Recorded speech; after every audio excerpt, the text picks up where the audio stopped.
Homeowners of Reddit, what are some reasons you hate owning your home? Being fairly handy, I used to been able to handle most non-electrical upgrades and repairs. I had done 4 total tear-offs and roof replacements in my life. At 71 and part of the fragile old shingles were ripped off by winds. I had to try and stay out of the way while a crew did the work. My insurance copay was more than double the job I did myself 20 years ago. My pension has not doubled in that time. Shift is expensive. Lawn care. Having bought a home built from 2003, many of the appliances are approaching needing replacement. Central air, water heater. And inflation has driven the cost of these things through the roof. Major repairs from weather. Outdated bathroom and kitchen that needs minimum $100,000 renovations. New flooring for the whole house. I could easily spend the market price of the house on a whole house renovation. We bought our house in March.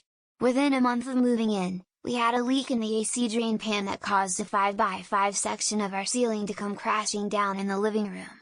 That cost about $4,000 to fix. A tree in the backyard decided to start falling apart, so there was another $1,500 to get it taken out. Our driveway needed replacing this we had planned for at a cost of $20,000. I have no savings left. You have to clean this shit like once a week or it turns into a disaster. How does it get messy so fast? Also, the realtor conveniently forgot to mention that our basement floods every time it rains a little too hard.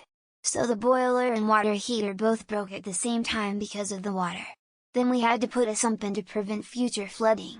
That was a lot of surprise money all at once. Been in my house for a few years. I got a notice this week from my home insurance company that I need to replace part or all of my roof to remain insured because it is at risk for a problem at some point in the future. Super specific. Even better, they then gave me 2 dates for when I need to have the work done by, and it's not obvious which one is correct.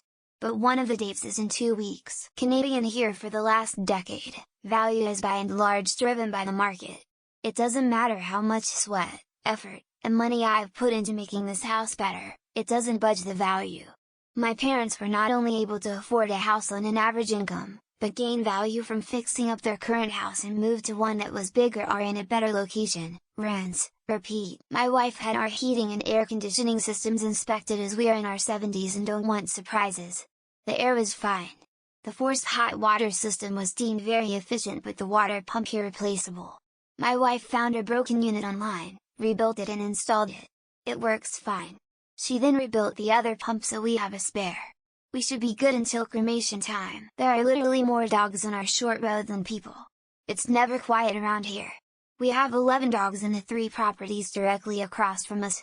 It's noisier than our old place in the city ever was.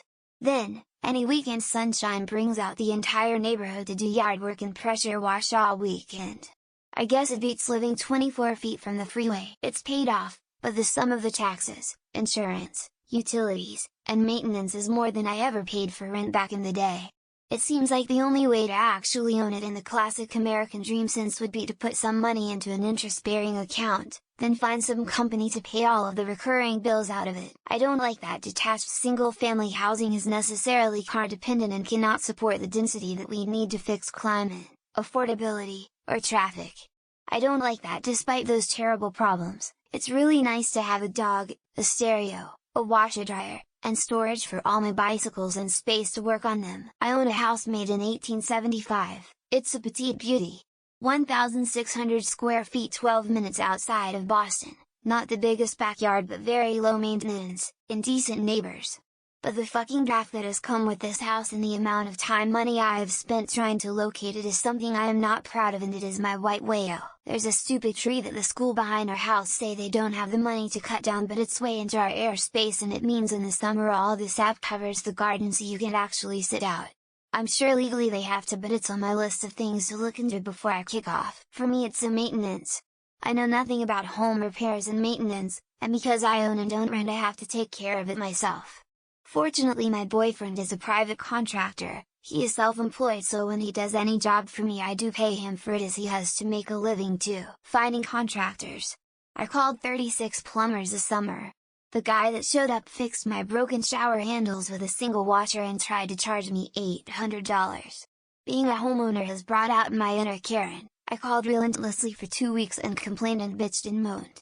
I paid $200. Everything that breaks is my responsibility and expense to have fixed. And I don't know enough about this stuff to know how big a deal it is when it happens. Is it something that's mostly cosmetic, or is it a sign of a bigger problem? Can it wait, or does it need to be fixed ASAP? Everything is going to need fixed or replaces at some point. And that costs a lot of money. Getting a new roof isn't going to be even close to being cheap. New gutters, those are also very expensive. That 70-year-old wiring really needs. It is costly to carry month to month and way more space than I need. Just waiting for my 21-year-old son to get on life's road, and my ass is moving to senior housing. I want the simple life, and money for vacations before I'm too old to enjoy them. The previous owner concealed many problems by making it impossible for my home inspector to get access to the affected areas. If I were to buy again, I would make it a condition of the sale that nothing blocks inspector access. Cheers! Russ. I like it, but apart from some very major renovations, it will not be my forever home. The bedrooms are all upstairs. I love older houses, but they did not as a rule plan for people who can or shouldn't climb stairs in their old age. As an older person who has owned a bunch of houses only one at a time, however, I can attest to the fact that all houses are potential money pits.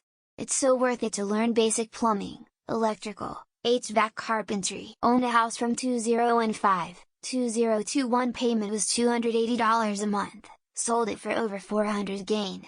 I now own a fruit farm in Hawaii, no mortgage. Never would have happened if I didn't buy that old shit house everyone told me not to buy. Don't hate any of it. It's my home. I dislike having a yard, but society and my HOA say I have to have one, so I make sacrifices to be happy with what matters to me. We all make choices and sacrifices. Not hate. It was built new in 2019, but the house always feels so chilly in the winter. I've tried insulating all the windows, but the laminate flooring everywhere makes everything feel cold, even with the thermostat at 71. I have so many dreams of remodeling, but damn, is remodeling expensive. Especially because I want to do my bathrooms too and kitchen, which are the highest ticket remodel items. Also property taxes, nada, zip, zilch. All the minor issues are nothing compared to the equity. Purchased 7 years ago, current rate 2.7, PMT is well below anything I could rent.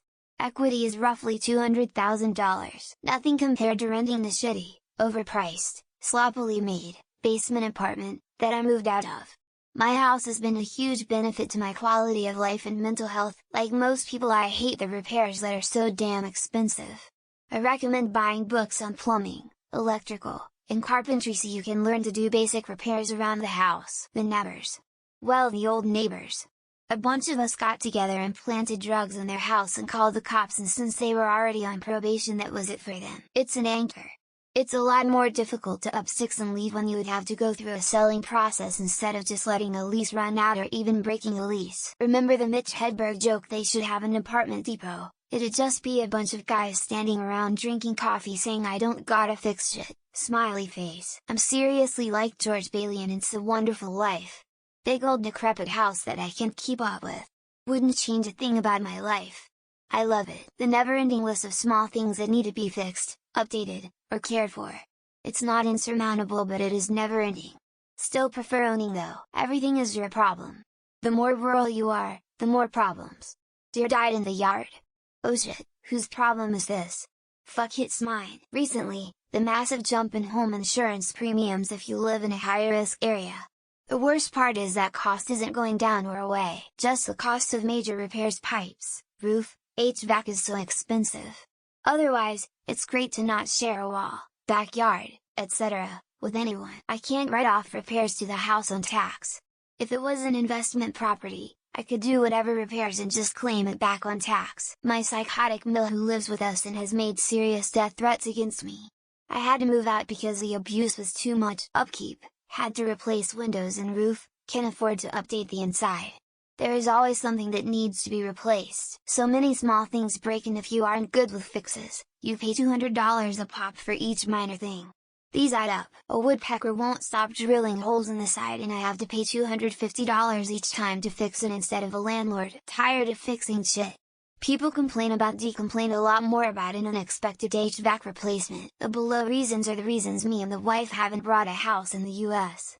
And I can do the work myself. Seems like I get around 5 to 10k saved up and then something major breaks and I'm poor again. It's a vicious cycle. My HOA. They raised it by $70 a month last year and $100 this year. It's only gonna continue going up. I enjoy thunderstorms much less now, because of the potential damage to my home, and the cost to fix it. I'm thousands of dollars in debt from home repairs and it still needs thousands of dollars of repairs. It takes a lot of work. You have to do a whole checklist of stuff to keep the house in good condition. My yard is fucking huge. I have bushes all over the place. I was able to trim back 4 this year. I don't hate it, but maintenance can be a pain and expensive. Still better than renting though. You slowly start seeing the seams and imperfections. Each one with a $sign over it. Living in a house with a well and septic. The costs are insane when something goes wrong. The work. My days off are busier than my days at work. I go to work for a break, finding all the things the previous homeowner half-assed and having to fix them. Be prepared to spend about $5,000 a year on some kind of maintenance. If something goes wrong, it's on you to fix it. And it's never cheap. Something is always broken, and you're always responsible to fix it. Having to find people to fix stuff without it eating up all my time. When like 3 different things all break at the same goddamn time. 1. No storage. 2. Neighborhood. 3. State. 410. Neighborhood. The expense. Everything seems to cost $10,000 to fix these days. Zero problems with it, especially since it's already paid off. Everything costs a lot of currency to maintain, fix, etc.